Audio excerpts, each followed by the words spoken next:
नमस्कार, मी पोलीस निरीक्षक कुंदन गावडे, वैराग पोलीस ठाणे प्रभारी अधिकारी.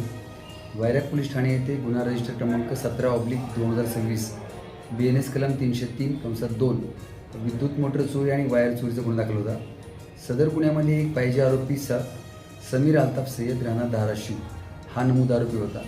सदर आरोपीचा गुन्हे प्रकटीन पथकाचे पोलीस उपनिरीक्षक श्री प्रतापसिंह जाधव, तपास अंमलदार अमोल भोरे, आकाश पवार आणि राहुल पाटील हे शोध घेत होते.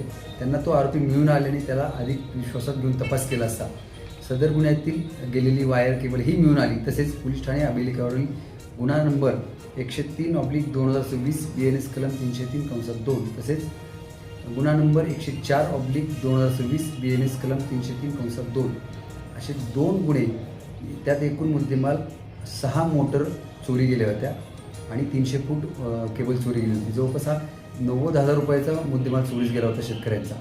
तर त्याच आरोपीचा विश्वासात घेऊन तपास केला असता सदर आरोपी याच्याकडून गुन्ह्यात गेलेला सर्व 100% मुद्देमाल गुन्हे प्रकटीन पथकाने हस्तगत केलेला आहे आणि जवळपास शेतकऱ्यांचा सर्व मुद्देमाल आम्हाला मिळून आला आहे. हा सराईत गुन्हेगार आहे का?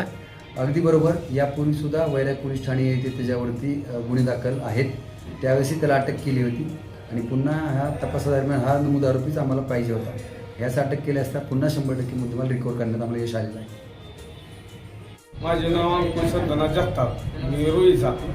माझी मोटर गेली होती चोरीला महिन्याखाली. परत 15 दिवसानं वायर गेलं तर साहेबाकडे आलतो मी. साहेबांनी मला सांगितलं होतं एक थोडा टाईम द्या, मला तुमचं सामान देऊ.